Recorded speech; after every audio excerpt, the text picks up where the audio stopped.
Okay, everybody, thank you for joining us tonight. I'm Marcia Johnson. I'm chair of voter support for the Arlington Democrats.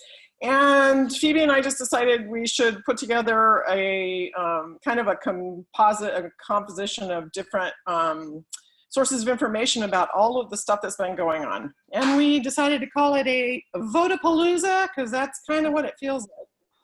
Seems like the stuff is rapid fire and happening, every other day. It's a new election. So I think I just hit return.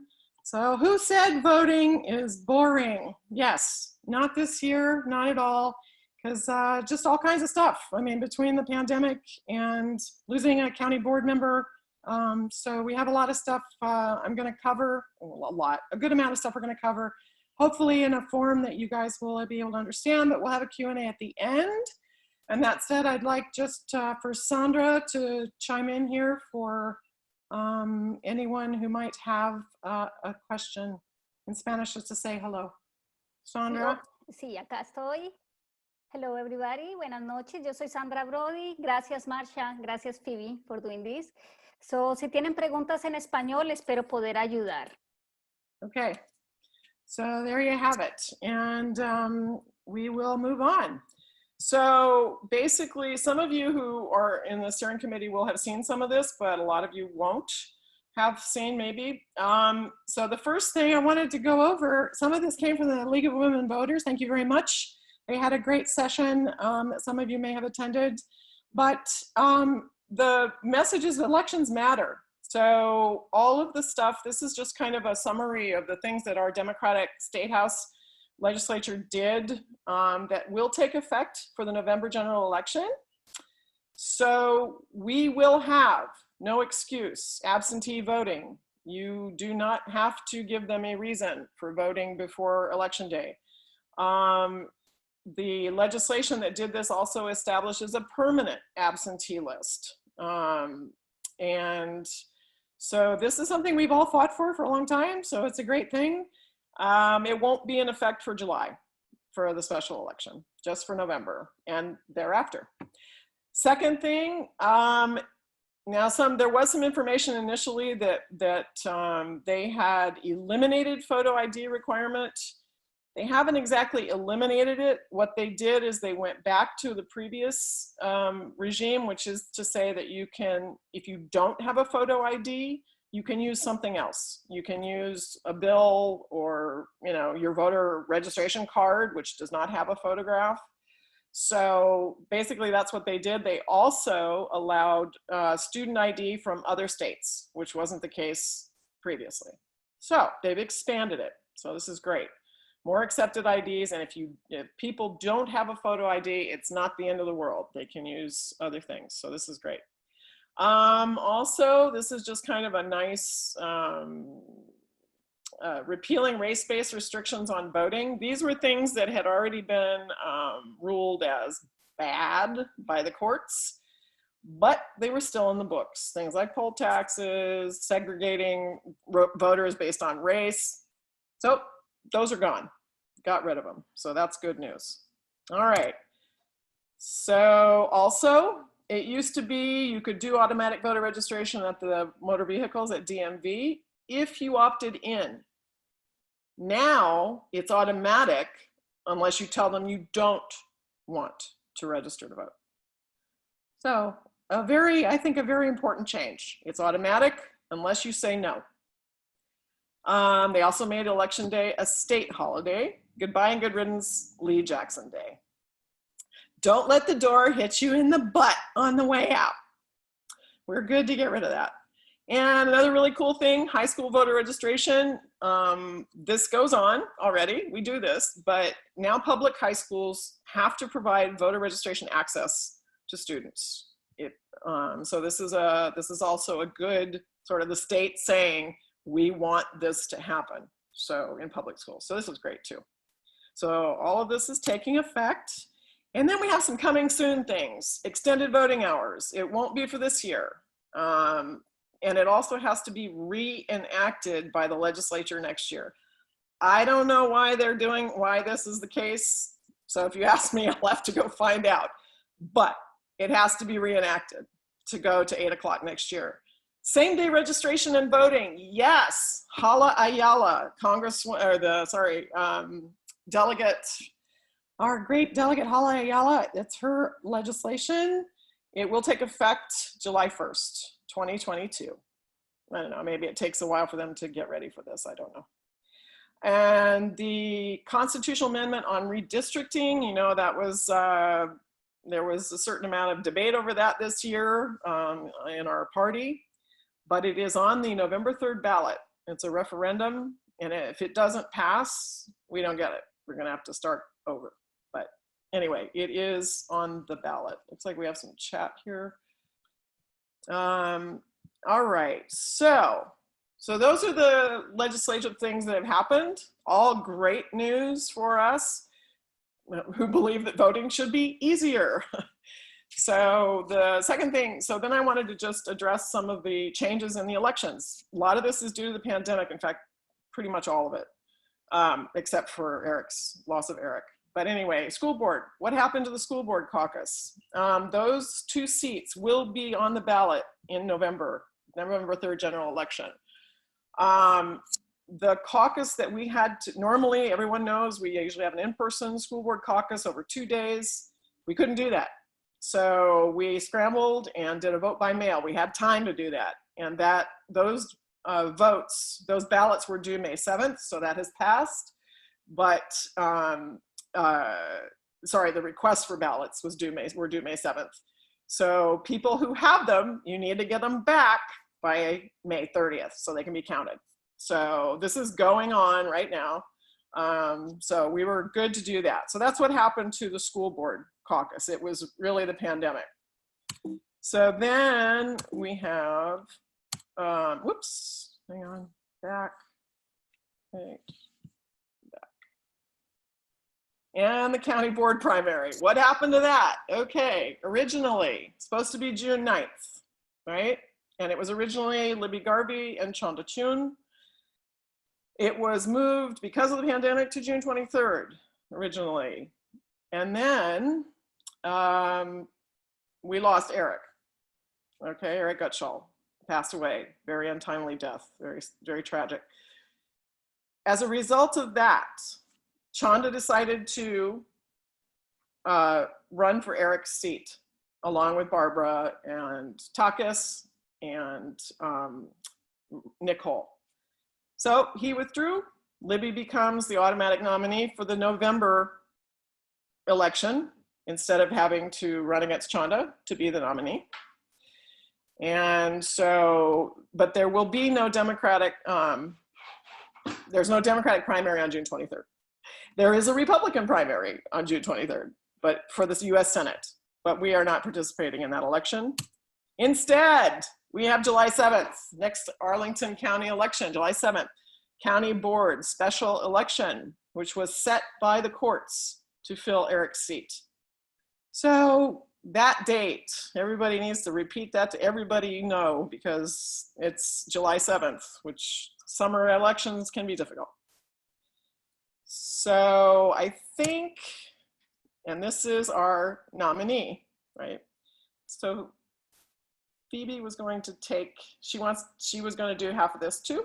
Were you going to take it from here or the next one? I think the next slide.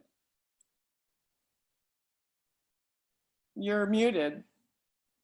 Oh, okay, I'm unmuted. Yes. Phoebe's going to take over. Okay. So do you mind hitting the slides for me, or should I? There you go. All right. Do you want to go back real quick? So Caucus Carantonis is our nominee. We are very excited to have him, to rally behind him. We have less than 60 days for this election. So if you have any, extra time, like this is an all hands on deck situation. And if you have any questions, hit us up. Yeah. Okay. So next, real quick, just to respond to the chat, you should expect to receive your school board ballot about 7 days after you get it. You should get an email saying it's been mailed, and then about a week after that, you should get it. And this presentation is being recorded for sharing. Let's see. Okay. So will there be in-person voting on July 7th? Yes, there will be in-person voting, but we are really pushing absentee voting. We don't know what July is going to look like, despite, you know, it's a rapidly changing situation, so we don't presume to know what July 7th is going to look like. Right now, we are really pushing absentee voting. So you can apply for that now. You can also apply for November now. You have to do them separately, and we'll show you what that website looks like later if you haven't done that. So the application deadline for July 7th is June 30th, and then you have to have it returned by 7 p.m. on July 7th, like to the registrar. So you could walk that over there if you wanted to, or you can mail it back. What we have heard from the registrar is that you should be requesting your ballot further in advance than June 30th if you plan on mailing it back, just because our postal system is really overloaded right now with everybody ordering things online instead of you know, going into the stores. So I just really would urge you not to rely on a 7-day time frame to have something mailed to you and to mail it back. Okay. Yeah, so we came up, or not we, Carol Fontaine, ever clever, came up with the 3 R's for absentee by mail. We request, receive, and return. So let's go to the next slide. So when you request online, you should have your like driver's license with you. It actually on the page will show you where on the driver's license to find your DMV identifier. So you still need an excuse right now. Like Marsha was saying, we will have no excuse voting in November, but that is not taking effect for this election. So it does walk you through online. It's not convoluted, honestly, at all, really, especially with our slideshows that we've put together. It tells you very specifically which options to pick for social distancing as your excuse. So yeah. Yeah, so some people, like me, picked option 2 when the instructions say to pick option 1. And then it asks you for a doctor's note. You do not have to have a doctor's note. So if you see that slide or that page, then go back. Right. There you go. First one, read the instructions. Don't be like Phoebe. Yeah. Yep, so we click the first one, and then on the next slide,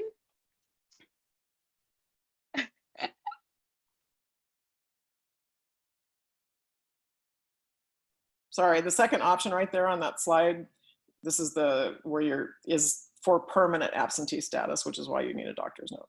So yes. Yeah. Please. All right.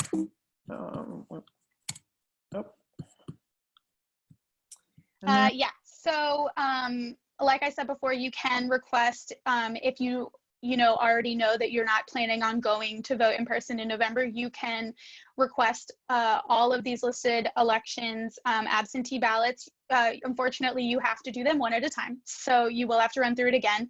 But there you see that my disability or illness option.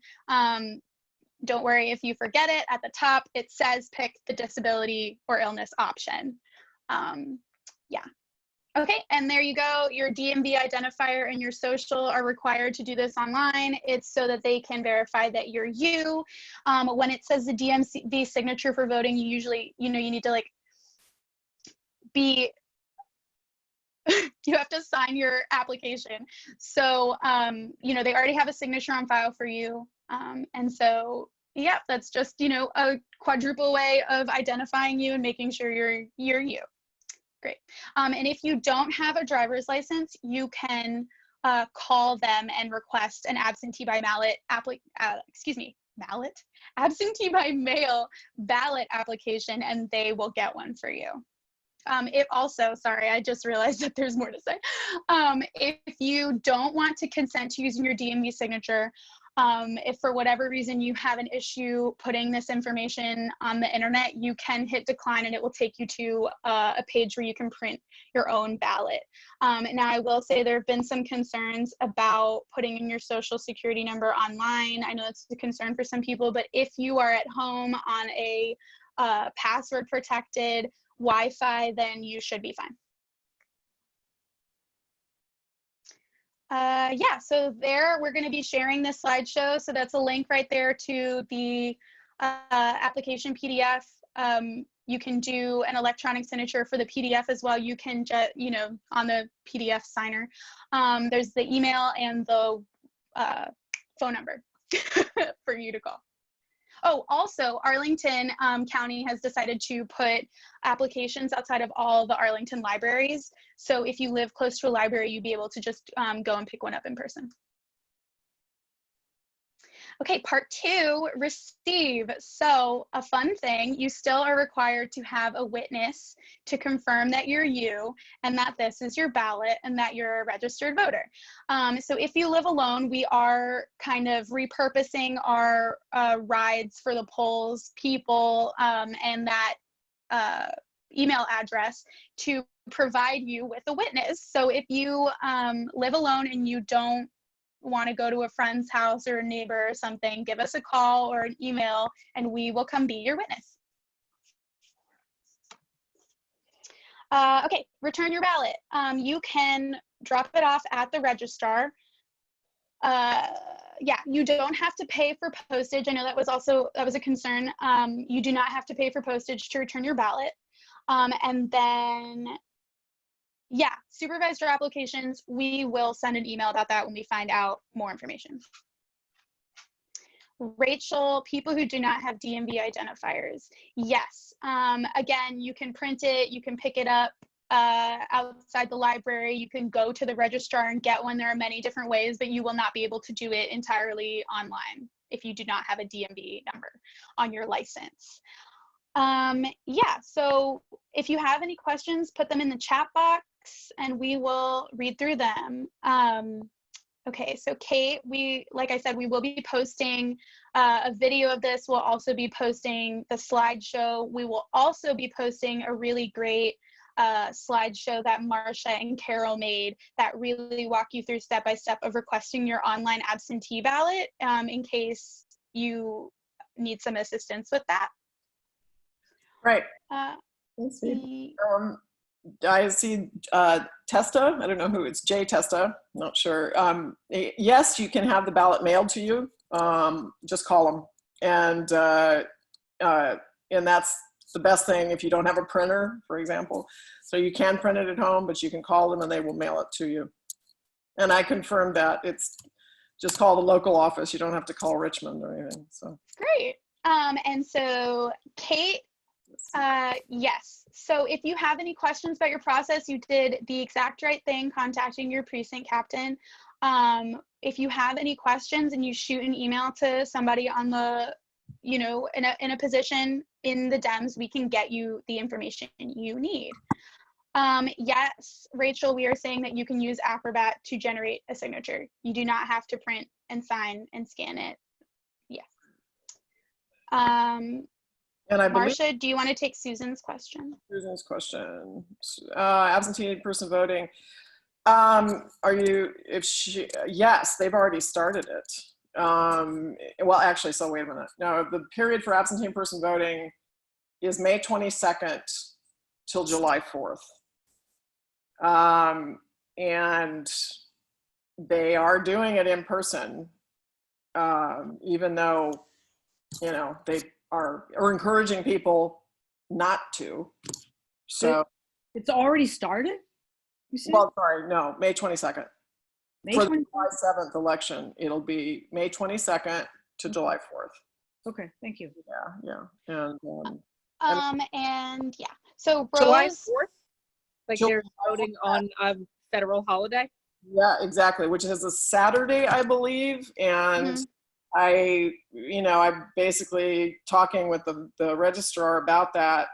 It was Dawn, I think. He's like, yep, we'll be working on the 4th. So it's a Saturday, yeah. And they will be open. It'll be the last Saturday before the election. So yeah. David, yes, a voter registration card is an acceptable form of ID, but that, you know, we're saying that is for people who don't, you know, have a license. Like if you have a license, you might as well bring it. But also this is again in effect for November. This is not for July. These changes for our ID and our excuses for voting are not for this July 7th election. And yeah, so Rose, yep, Senator Warner does have a Republican opponent or two or three. As one of the yeah, and Rachel, we're going to be doing a lot of text banking, phone banking, both for Caucus and pushing absentee voting and your options for how to get your absentee ballot. Those are all in the process of getting worked out. So I'm just putting, you can find the names of Warner's opponents on the Department of Elections website. And someone, Rodi, the process to nominate Caucus. Okay, so this is something that I didn't give the details on, but thank you for asking, because what happened with that was that the Virginia law, after Eric passed away, Virginia law requires that the court set a new election. I think it's within 60 days or something. And so what happened was we petitioned the state. We tried to get them to push it out so that we could do the same thing we did with the school board, which was transform the caucus into a vote by mail.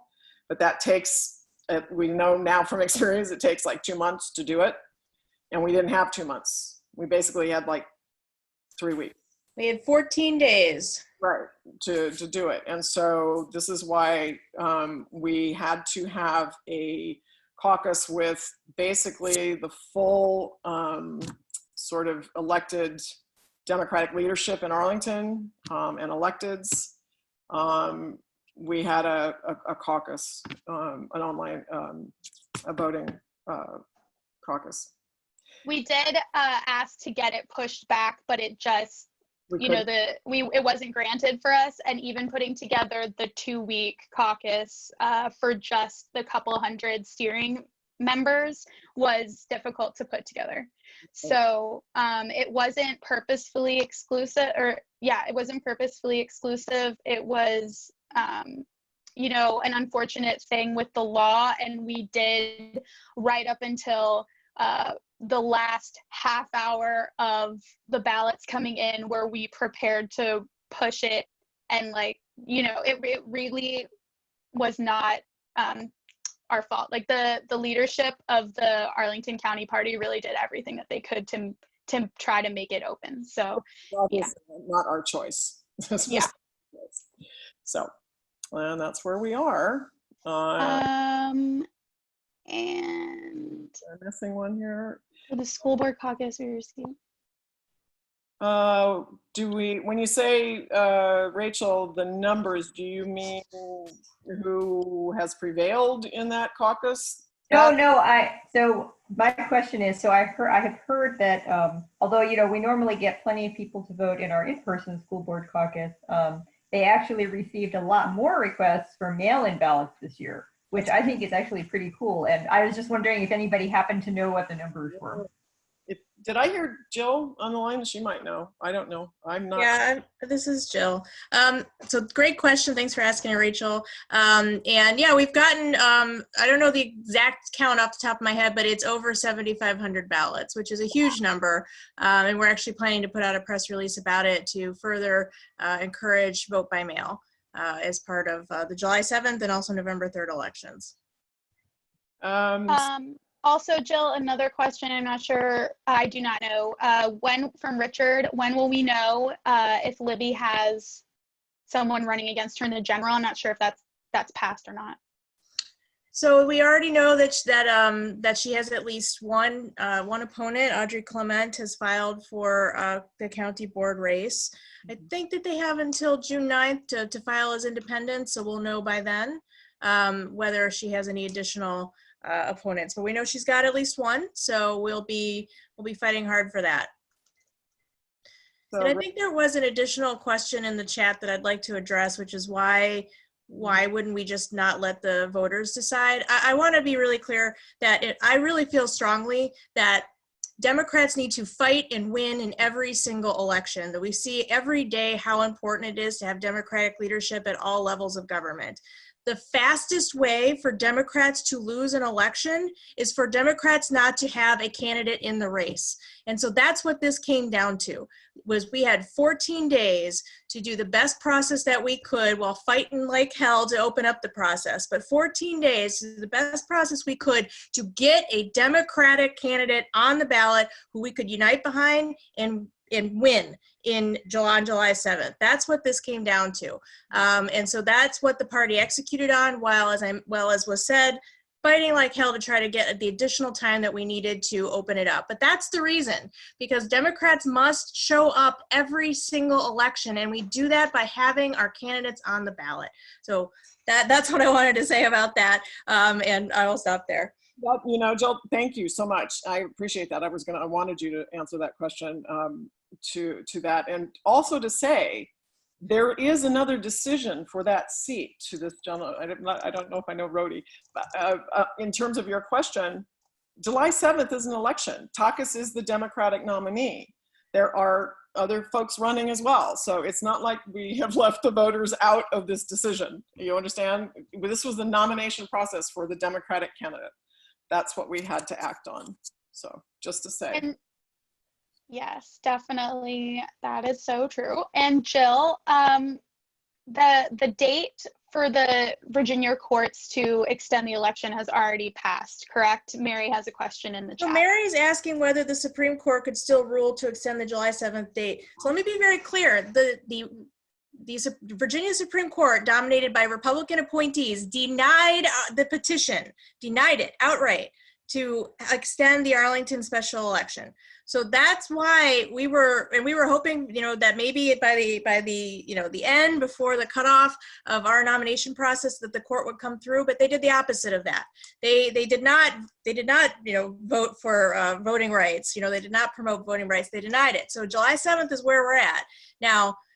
You know, it's possible, you know, could something happen that public health crisis dictates that we need to move that date? Sure. That you know, I wouldn't put money on anything staying absolutely certain these days. But as for that petition that went into the Virginia Supreme Court, it was denied. Yet another reason why Democrats must fight and win in every single election, so that we have, you know, the people in place to appoint good justices who are going to issue rulings that promote voting rights. Yeah, exactly. And there, I will say, Mary, the most recent, I don't know if you're getting those county weekly voting kind of little newsletter that the registrar is doing. Their most recent text just said they were not aware of a request still pending to move the July 7th date. So they are moving ahead with that being the date. So that said, Jill's probably right. Who knows? And I did want to, Kate, getting information out in multiple languages. Yes, we are working already in that area, doing Spanish language phone banking with Sandra and the Latino Caucus, and hope to do more of that. Maybe just let us know what specific information. I mean, all of this, yes, we will try to get translated and get out in different languages. Thank you for that. Okay, is Caucus the person in charge of the Columbia Pike Farmers Market? I don't know. Does anyone know? I don't know that either. I've not heard that, so I don't know. He's certainly an active citizen in Arlington, but I understand the push towards absentee voting in a special election regarding in-person on the 7th. Yes, the polling places will still be the same hours on July 7th, as far as I understand. And Rose, Okay. It's not a question. All right, everybody, if there's any more questions? Yeah, if I might ask just directly, could you please explain what's meant by the automatic voter registration at the DMV? Does that mean that everybody who goes to DMV to get a driver's license will automatically be registered unless they opt out? As I understand it, that's the way it works now, or it That's will. the way it's been written. Okay. And on redistricting, that's put off, but it's planned to go forward. Do you know the details of how they will do the redistricting? That is an entire universe, my friend, that, they've put together the proposal, and I am not privy to all of the details, so I do not want to misspeak, but it is on the ballot as a referendum, and I would imagine that the details of how that is structured, it is a commission, I know that much, bipartisan, Republican and Democrat, and then I think if there is a tie or somehow they can't agree, I do believe it goes to a court and maybe the Supreme Court, but I'm not certain about that. So you should check with the League of Women Voters for more information on that. Well, no.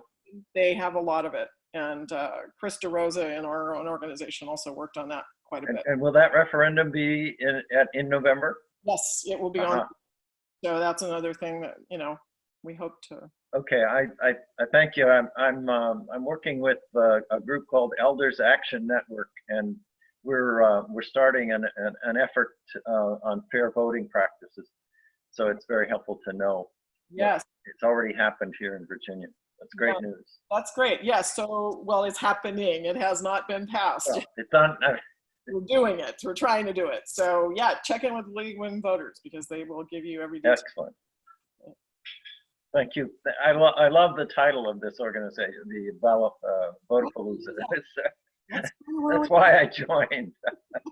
Well, thanks. Yeah, that's great. That was a genius. Thank you. Alexandra, sorry if you covered it, wanted to confirm whether we have signage.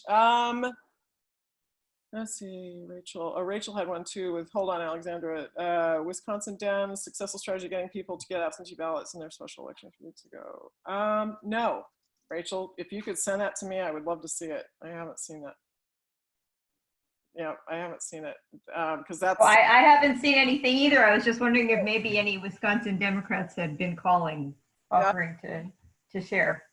I mean, I don't know, but this is something that, yeah, we're going to be working on. Alexandra. A Times article about their operation with great interest. Oh, do you, Jill? You have that. I'd love to see it. I saw the New York Times article, but we've not heard directly from them, but I did read the New York Times article about what they did with great interest, and we'll check in with DPBA, with the state party, to see if they've heard anything from their counterparts at the state level in Wisconsin. So Alexandra's question about signage on the special election at courthouse, I believe the answer is yes to that, right, Jill? There will be. Not during absentee voting. We're not gonna staff early absentee. We're still kicking around if we're gonna do poll greeting on July 7th based on what, like I said earlier, it's an evolving situation and we don't exactly know what July 7th is going to look like. So we're keeping an eye on it, but right, Jill, we don't have any plans for early absentee. We won't have any poll greeters at Courthouse Plaza at this stage because we can't provide the personal protective equipment that's needed to keep them safe, which is my #1 priority. We will have Caucus signs out there so that if folks do show up to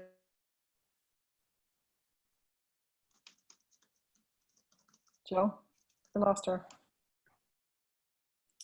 Well, the July ballot list party affiliation. No. For the county board.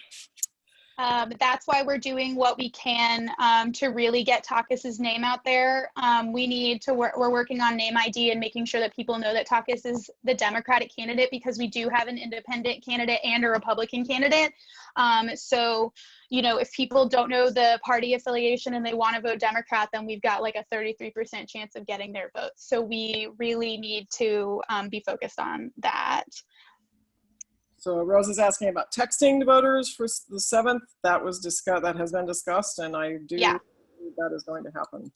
Lots of texting, Rose, from both RL Dems and the campaign. So sorry in advance for all of the spam that you're gonna get. All of the above. Craig is asking, has anyone spoken to the point that this is an all of the above race and how that will manifest itself into Caucus's race? What new ventures are being explored? I'm not sure I'm following. Craig, do you want to explain what you mean? Unmute. Yes. From the beginning, Jill and everyone else has said that, you know, at least November is so important that this isn't picking what to do. We need to do all of it. And I think Caucus, in a special election in July, the week after our holiday, addresses that. We need to address that. What is the all of the above that we're going to do? If it's, I mean, I would think we should even, you know, think about a really mass postcard mailing of you know, voting and you know, Caucus, you know, with his logo or whatever the designers, you know, end up with. But this needs to, we cannot lose this election.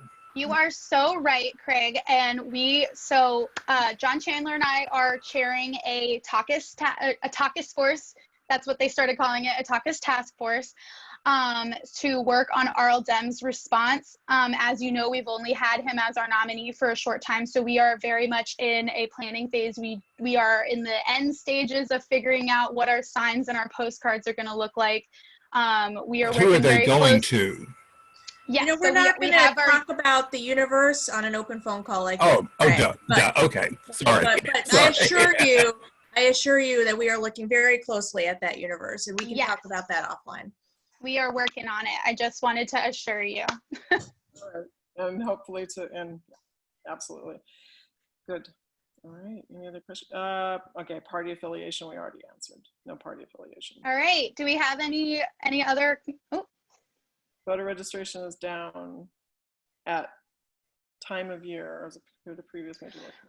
So I can take that one too. All right. So what we are doing, we are currently reaching out mainly to affiliated voters. We are in talks with some nonprofits to do some like nonpartisan voter registration. But right now we, you know, most of our voter registrations was driven by in-person meetings. We were tabling outside grocery stores and stuff. That's, you know, for obvious reasons, not possible right now. So very much our voter registration has, you know, it's of course decreased right now from even the numbers that we did have. We're doing what we can with what we have. Everything has, you know, we can't go door to door and ask everybody if they're registered. So we are very much focusing on information and making sure that everybody knows all of these changes. And if we meet someone along the way who isn't registered, then that's fantastic. But it's very hard to find an unregistered voter in Arlington, even when we're tabling at all of the possible places. We will continue to work on that. Yeah.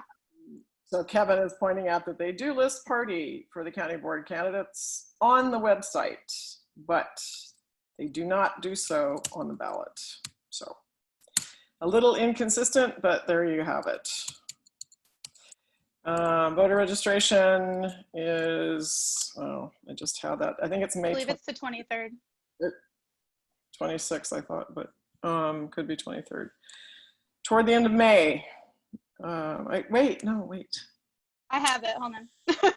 Yeah, it's not June 30th because that's too late. I think it's, we should definitely know that off the top of our heads. So bad on us, but I know when it is. It is June 23rd. May 26th. Wait, registration deadline. Voter registration deadline for the July 7th election is May 26th. Thank you, Mary. Thank you. May 26th, everyone, May 26th. So, I mean, to the degree that we, you know, we will just see how this evolves. As Jill said, we all have to stay safe, and that's the primary concern. So in terms of electioneering that we are able to do, If we feel safe enough, we'll look at that then. But at the moment, this is where we are. So we thank you for all joining us. We will do this again and get the word out more, and also try to do this. I think we'll do this in Spanish, and we will do some publicizing around that and see if we get some more people. So thank you, everyone. And if you have questions, you can always send them to voter support and we will answer. All right. Thanks so much. Thank you. Thank you. Everybody. Thanks for all your work, everyone. Thank you. Thank you. Okay. Great event. Thanks, ladies. Okay, Jill. Thanks for joining. All right. I'm gonna Thank you. have a chat. So, Marcia, while I have you. Yeah. This is Kevin. I'll just say hi and good night. Hi, Kev. Oh, hi, Kevin. Registration closes 21 days before the election, so why would it be May 26th? Well, that is what it lists on there. I don't know. Oh, Maybe because, is it what it? maybe because of the Memorial Day holiday, which is the 28th. Probably that.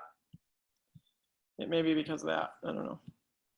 So are we stopped recording? Oh. See you guys.